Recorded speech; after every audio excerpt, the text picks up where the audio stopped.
Turning to some new products, a computer game can teach you about the Earth's origin and how global survival depends on many forces, including the human touch. Reporter Terry Phillips takes us inside Sim Earth. Once upon a time, the Earth was perfect and clean. Nature's beauty stretched as far as the eye could see. Then came man and made a real mess of things. Is there a happy ending to this story? Probably not. But with the help of a new computer program, we can learn some valuable lessons. Sim Earth, the sim stands for simulation, enables players to create, control, and possibly destroy entire planets. Inventor Will Wright wanted to create a realistic interactive computer environment. And I started writing something that would build little roads on the screen and then little houses next to them. And at some point I wanted to have it come alive, start animating it. So I started reading about traffic simulation. And slowly, piece by piece, I started adding more and more components into this thing, which eventually became SimCity. Just as SimCity is a simulation program for urban dynamics, Sim Earth operates global ecosystems. Altering any of the many variables can have serious consequences.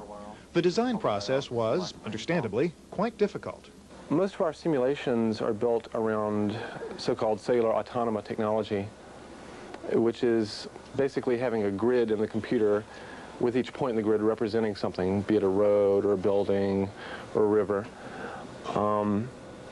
Then successively you go through that grid and each element has a certain behavior, defined by the computer code. We'll sit there and we'll try 20 or 30 different algorithms till we get one that we like. So I'd say it's more, in some ways, a trial and error process. Parameters of the game are based on actual scientific research, such as climate or traffic patterns, and the relationship between various dynamic forces. That's what makes what we do more interesting also. In studying like the global climate models, they're dealing with a fairly specific subset of the whole Earth.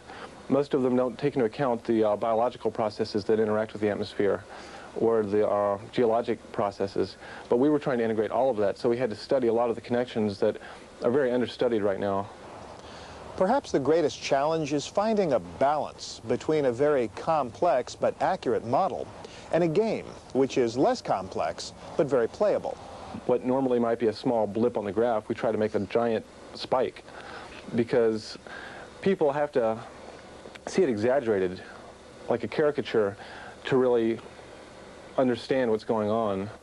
The principles underlying the design of Sim Earth were based on scientist James Lovelock's Gaia hypothesis. It was originally a theory proposed in 1976 by James Lovelock and Lynn Margulis, proposing that the Earth acts as a feedback system regulating itself, in a sense, like an organism would.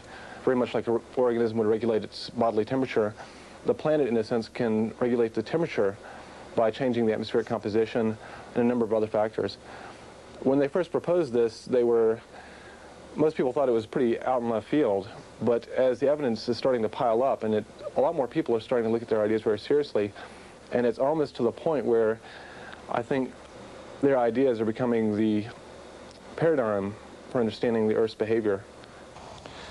This simulation program will not predict next year's wheat harvest or even tomorrow's weather, but it can show the degree to which these different planetary systems are interlinked. And in the end, that may be the most valuable lesson of all. Terry Phillips, Silicon Valley Report.